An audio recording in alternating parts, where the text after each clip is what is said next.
السلام علیکم ناظرین. بزم کائنات یہ سائنسی موضوعات پر مشتمل ایک پروگراموں کے سلسلے کا نام ہے جس کی پہلی قسط آپ آج دیکھیں گے. آج کا پروگرام ایک ایسے موضوع کے بارے میں ہے جو اب سے 100 سال پہلے تک ان کی فہم سے باہر سمجھا جاتا تھا، یعنی کائنات کی ابتدا. لیکن گزشتہ 60-70 برس کی سائنسی تحقیق نے ہمیں اتنی قوت بخشی ہے کہ آج ہم کچھ نہایت بنیادی اور اہم سوال کر سکتے ہیں. مثال کے طور پہ، کیا کائنات کی وسعتیں محدود ہیں کہ لامحدود؟ یہ کب اور کس طرح وجود میں آئی؟ اور اگر اس کی کوئی ابتدا ہوئی تھی تو کیا اس کا کوئی اختتام بھی ہوگا؟ ازل سے کائنات کا نظام انسان کی حیرت کا مرکز رہا ہے. قدیم زمانے کے انسان کے لیے کائنات زمین اور اس پر ڈھپی ہوئی ایک نیلی چادر تک محدود تھی. ایسی چادر جس میں چاند، سورج اور ستارے ایک طرف سے دوسری طرف جاتے نظر آتے تھے. اور خود زمین اور آسمان کس طرح سے قائم تھے، اس کے بارے میں طرح طرح کے تخیلات موجود تھے. مثلا یہ کہ زمین کسی بیل کے سینگوں پر قائم ہے اور بیل خود کسی کچھوے کی پیٹھ پہ کھڑا ہے، وغیرہ وغیرہ. پھر دوسری صدی عیسوی میں حکیم بطلیموس یعنی ٹولمی نے 7 آسمانوں کا تصور پیش کیا. اس کے مطابق تمام کائنات کا مرکز زمین ہے. پھر پہلے آسمان پر چاند آتا ہے، دوسرے پر زہرہ، تیسرے پہ عطارد، چوتھے پہ سورج، وغیرہ وغیرہ. اس کے بعد 7 آسمان کے بعد ستارے آتے تھے. ان ستاروں کی حیثیت بس چمکدار نقطوں کی تھی. دوربین کی ایجاد نے اس تصور کو یکسر بدل دیا. آسمان کی سیاہ چادر پر چپکے ہوئے چمکدار نقطے گھومتے ہوئے کروں کی شکل میں نظر آنے لگے. سیاروں کی حقیقت واضح ہونے کے ساتھ ہی یہ بھی واضح ہو گیا کہ زمین کائنات کا مرکز ہرگز نہیں ہے، کہ زمین اور سیارے سورج کے گرد گردش کر رہے ہیں، اور سورج اگر مرکز ہے بھی تو صرف نظام شمسی کا. دور جدید کی طاقتور ریڈیائی دوربینوں سے یہ بھی واضح ہو گیا کہ ہمارا سورج کائنات کا ایک معمولی سورج ہے. اس جیسے اور اس سے کہیں زیادہ بھاری بھرکم سورج موجود ہیں، کروڑوں اربوں سورج. چنانچہ اندھیری رات میں آسمان پر نظر آنے والا ایک چمکدار نقطہ ہماری اپنی کہکشاں کا ایک سورج بھی ہو سکتا ہے. اربوں سورجوں پر مشتمل کسی دور دراز مقام پر رواں دواں کہکشاں بھی ہو سکتی ہے، یا پھر ہزاروں کہکشاؤں کا ایک گچھا. کائنات کے فاصلے حیرت انگیز ہیں. ان کی پیمائش میلوں میں کرنے سے دماغ چکرا جاتا ہے. مثال کے طور پہ نظام شمسی سے جو نزدیک ترین سورج ہے وہ تقریباً 30,000 ارب میل دور ہے، اور نظام شمسی جس کہکشاں میں موجود ہے اس کی وسعت اس سے 20,000 گنا زیادہ ہے. اور یہ تو صرف ہماری کہکشاں کے اندرونی فاصلے ہیں. اس کے علاوہ لاکھوں اربوں کہکشائیں ہیں، اور ان کے درمیان فاصلوں کا شمار یوں کرنا تو نہایت مشکل ہو جائے گا. لہذا ہمیں فاصلوں کی پیمائش کا کوئی آسان طریقہ ڈھونڈنا ہوگا. اب یہ دیکھیں کہ فاصلوں کی پیمائش وقت کے حساب سے بھی کی جا سکتی ہے. مثلا عام بول چال میں ہم یہ کہتے ہیں کہ ٹرین کے ذریعے پنڈی سے لاہور کا فاصلہ 6 گھنٹوں کا ہے اور پنڈی سے کراچی کا فاصلہ 24 گھنٹے کا ہے. ظاہر ہے کہ یہ فاصلے ہماری عام ٹرینوں کے حساب سے ہے، یعنی اوسطاً 35 یا 40 میل فی گھنٹہ. لیکن اگر اس ٹارچ کی روشنی لاہور پہنچ پاتی تو اس کے لیے تو بہت کم وقت درکار ہوتا. روشنی 1 سیکنڈ میں، صرف 1 سیکنڈ میں زمین کے گرد 7 چکر لگا سکتی ہے. اسی لیے ہم کائنات کے فاصلے روشنی کی نسبت سے متعین کرتے ہیں. مثال کے طور پر چاند کا فاصلہ زمین سے تقریباً 2.5 لاکھ میل ہے، اور یہاں زمین پر تیز روشنی کا فلیش ہو تو وہ چاند پر 1.25 سیکنڈ کے بعد دکھائی دے گا. گویا ہم کہہ سکتے ہیں کہ چاند کا زمین سے فاصلہ 1.25 نوری سیکنڈ ہے. سورج کا زمین سے فاصلہ تقریباً 9 کروڑ میل ہے. وہاں سے روشنی کو زمین تک پہنچنے میں 8 منٹ 20 سیکنڈ لگتے ہیں. گویا زمین سورج سے 8 نوری منٹ اور 20 نوری سیکنڈ دور ہے. الفا سینٹاوری ہم سے نزدیک ترین ستارہ ہے جو تقریباً 30,000 ارب میل دور ہے. اگر وہاں کرکٹ کی شوقین کوئی جاندار مخلوق ہے تو اسے عمران خان کا یہ کارنامہ دیکھنے کے لیے 4.5 سال انتظار کرنا پڑے گا.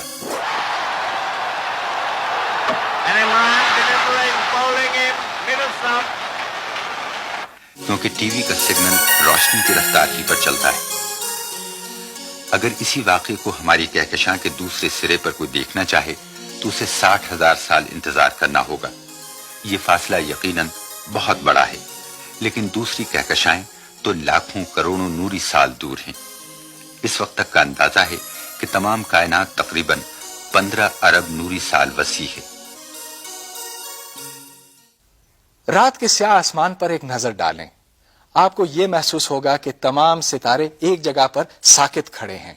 اسی واسطے قدیم زمانوں سے ملاح جہاز رانی انہی کی مدد سے کرتے آئے ہیں.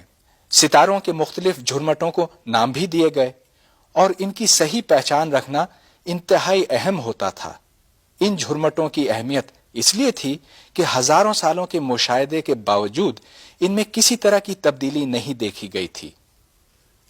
مگر اصل میں یہ ستارے نہایت تیزی کے ساتھ حرکت کر رہے ہیں. یہ ہمیں ساکت صرف اس واسطے نظر آتے ہیں کہ ہم سے بہت بہت دور ہیں، اور آپ نے یہ دیکھا ہے کہ دور کی ہر چیز آہستہ چلتی نظر آتی ہے. مثال کے طور پہ آسمان میں اگر کوئی جہاز 500 میل فی گھنٹے کی رفتار سے بھی اڑ رہا ہو تو بھی ہمیں یہ صرف رینگتا ہوا ہی نظر آئے گا. مگر ہمیں یہ کیسے پتا کہ ستارے تیزی سے چل رہے ہیں؟ ہم سائنسدانوں کی یہ بتلائی ہوئی بات آخر کیوں قبول کریں؟ مگر اصل میں ستاروں کی رفتار معلوم کرنا کوئی اتنا مشکل کام نہیں ہے. آپ نے یہ دیکھا ہوگا کہ اگر کوئی گاڑی ہارن بجاتی ہوئی آپ کی طرف تیزی سے آئے تو اس کی آواز اور ہوتی ہے، اور جب گزر کر دور جانے لگے تو اور ہوتی ہے.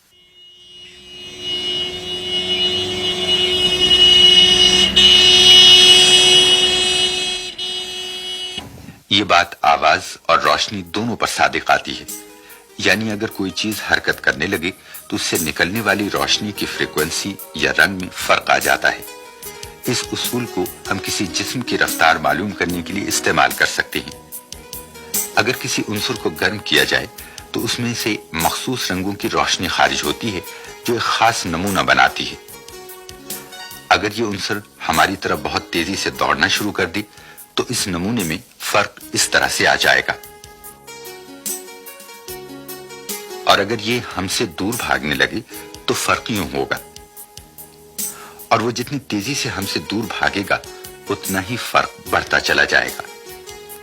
گویا کہ رنگوں کے نمونے کو دیکھ کر ہم یہ اندازہ لگا سکتے ہیں کہ کسی شے کی رفتار کتنی ہے اور کس سمت میں ہے.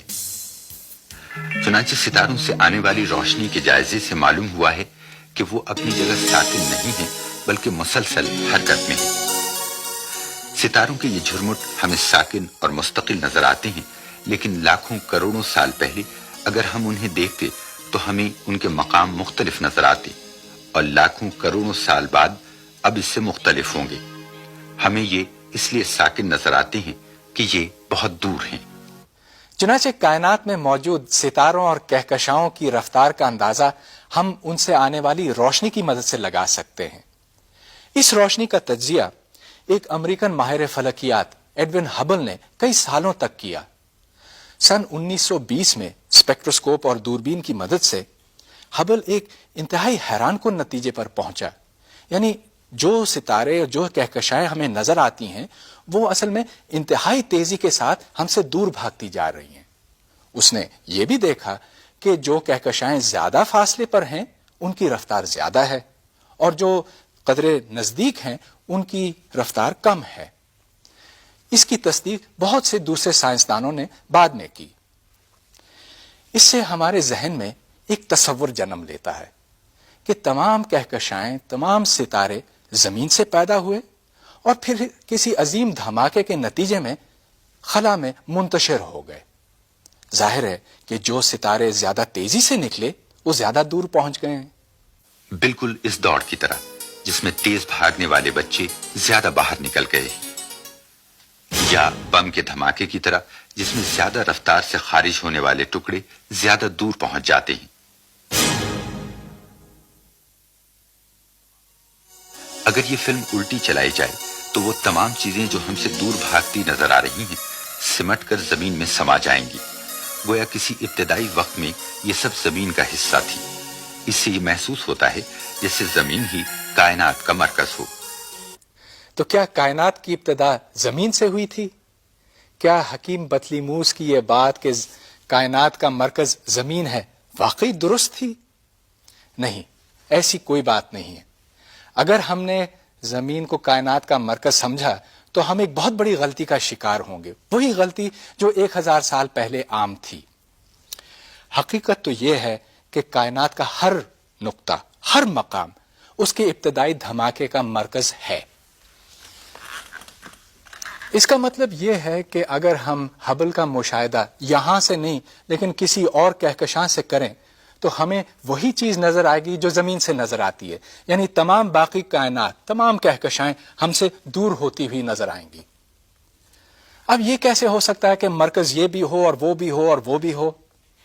یہ بات تو کچھ خلاف عقل معلوم ہوتی ہے، مگر ایسی بات کوئی نہیں. اس کو میں بہت آسانی سے ایک تجربے کی مدد سے سمجھا سکتا ہوں. یہ ایک غبارہ ہے. اس غبارے کی سطح کے اوپر فرض کیجئے کہ کئی چونٹیاں رہتی ہیں. ایک یہ ہے، ایک یہ ہے، ایک یہ ہے.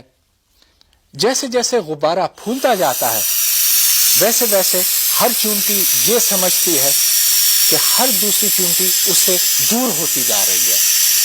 گویا اس چھوٹی سی کائنات میں ہر چونٹی یہ سمجھتی ہے کہ وہ اس کا مرکز ہے. یہی بات ہماری کائنات پر بھی صادق آتی ہے، یعنی اس کا ہر نقطہ، ہر مقام ابتدائی دھماکے کا مرکز نظر آ سکتا ہے. اس سے ہمارے ذہن میں یہ تصور پیدا ہوتا ہے کہ کسی پرانے وقت میں کائنات کا تمام مادہ، تمام کہکشائیں، تمام ستارے ایک جگہ پر مرکوز تھے. 15 ارب سال پہلے آگ کا یہ دہکتا ہوا گولا اس قدر گرم تھا کہ اس میں ایٹم تھے، نہ مادے کی کوئی صورت تھی، صرف بے پناہ توانائی تھی، حتیٰ کہ زمان و مکان بھی نہ تھے. پھر ایک عظیم دھماکے یا بگ بینگ سے کائنات کی ابتدا ہوئی. وقت بھی تبھی وجود میں آیا اور مکان یعنی اسپیس بھی. اس طرح مادہ بننے کا سامان ہوا. جیسے جیسے کائنات پھیلتی گئی اور سرد ہوتی گئی ویسے ویسے مادہ وجود میں آتا گیا. ابتدائی چند سیکنڈوں میں اس نوزائیدہ کائنات میں نہایت بنیادی ذرات بننے شروع ہو گئے تھے. پھر ان سے بڑے ذرات اور پھر رفتہ رفتہ ایٹم وجود میں آنے لگے. اس وقت کائنات کا بیشتر حصہ سادہ ترین ایٹم ہائیڈروجن سے بھرا ہوا ہے. عظیم کہکشائیں در حقیقت ہائیڈروجن گیس اور گرد و غبار کے لامتناہی بادل ہیں جن میں ایٹموں کے درمیان آپس کی کشش ثقل یعنی گریویٹیشنل فورس کی وجہ سے جگہ جگہ ہائیڈروجن اس قدر جمع ہو جاتی ہے کہ ایٹموں کے آپس میں جڑنے کے عمل کی وجہ سے گیس جلنے لگتی ہے اور یوں سورج وجود میں آتے ہیں. یہ عمل آج بھی جاری ہے اور اس کہکشاں میں نئے سورج آج بھی بن رہے ہیں. جیسے جیسے یہ سورج جلتے جاتے ہیں ویسے ویسے ان میں بڑے ایٹم بنتے چلے جاتے ہیں. اس طرح نظام شمسی اور خود اس زمین کا مادہ وجود میں آیا تھا اور زندگی بھی اسی کی مرہون منت ہے. آج ہم ہائیڈروجن اور آکسیجن کا مرکب یعنی پانی پیتے ہیں. ہم اپنی سانس میں آکسیجن لیتے ہیں.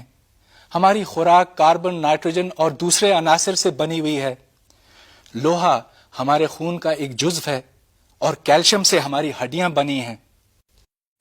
یہ سارے عناصر آئے کہاں سے؟ بگ بینگ کے وقت ان میں سے کوئی عنصر وجود نہیں رکھتا تھا، لیکن کچھ وقت کے بعد ہائیڈروجن کے بہت بڑے ستارے بنے. ان ستاروں کی گہرائیوں میں گرم ترین بھٹیاں تھیں جن میں بھاری عناصر تیار ہوئے. پھر یہ ستارے بوڑھے ہو گئے اور جب کئی ارب سال گزرے تو یہ عظیم دھماکے کے ساتھ پھٹے. ان میں جو کچھ تھا، بھاری عناصر اور مادہ، خلا میں منتشر ہو گیا. مادے سے ہمارا سورج، تمام سیارے اور ہماری زمین خود بنی. اب یہ کہنے میں کوئی مبالغہ نہیں ہوگا اور آپ کا جسم اسی مادے کا بنا ہے، یعنی ہم کسی ایسے ستارے کی باقیات میں سے بنے ہیں جو اربوں سال پہلے ختم ہو گیا تھا. مگر کیا یہ ساری افسانوی باتیں تو نہیں ہیں؟ کیا بگ بینگ کے حق میں کوئی ٹھوس ثبوت بھی ہے؟ اگر کائنات واقعی بگ بینگ سے شروع ہوئی اور پچھلے 15 ارب سالوں میں پھیلتے پھیلتے اس قدر وسیع و عریض ہو چکی ہے تو سائنسی حساب بتاتا ہے کہ اس وقت دھماکے کی باقیات کے طور پر کچھ شعاعیں خلا میں موجود ہونی چاہیے۔ 1968 میں انتہائی حساس سائنسی آلات کی مدد سے یہ لہریں دریافت کر لی گئیں اور اس طرح بگ بینگ کے نظریے کا ثبوت مہیا ہو گیا۔ چنانچہ آج کا سائنسی نظریہ یہ ہے کہ جس کائنات سے ہم واقف ہیں وہ تقریباً 15 ارب سال پہلے وجود نہیں رکھتی تھی۔ کسی نقطے سے عظیم دھماکے کی صورت میں کائنات کا آغاز ہوا اور زمان و مکان وجود میں آئے۔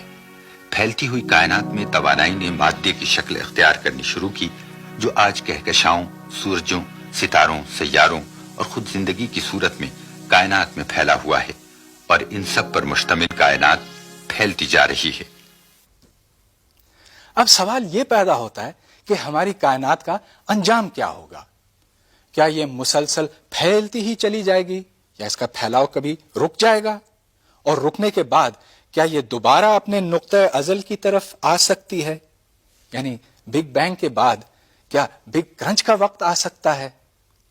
آج ہم ان سوالوں کا جواب حتمی طور پر نہیں دے سکتے، البتہ ہم یہ جانتے ہیں کہ ان کے جواب کا انحصار اس بات کے اوپر ہے کہ کائنات میں موجود مادے کی کل مقدار کتنی ہے۔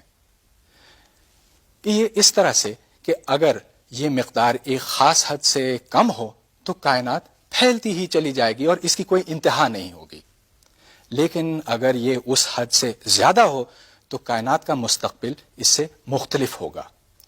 اس کی وجہ یہ ہے کہ مادے سے کشش ثقل پیدا ہوتی ہے، اور یہ کشش اس قدر زیادہ ہو سکتی ہے کہ یہ کائنات کے مزید پھیلنے کو روک دے اور کائنات اس کے بعد دوبارہ اپنی نقطۂ ازل کی طرف آ جائے۔ لیکن جیسا کہ میں عرض کر چکا ہوں، آج ہمیں اس سوال کا حتمی طور پہ جواب معلوم نہیں ہے، کیونکہ ہم یہ نہیں جانتے کہ کائنات میں موجود مادے کی کل مقدار کتنی ہے۔ کائنات کا مادہ مختلف صورتوں اور حالتوں میں موجود ہے۔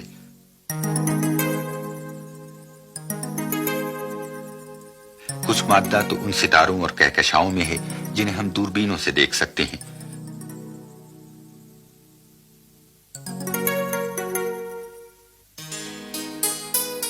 اس سے مادے کی کمیت کا اندازہ لگایا جا چکا ہے، اور یہ اتنا نہیں کہ اس سے کائنات کا پھیلاؤ بالآخر رک سکے۔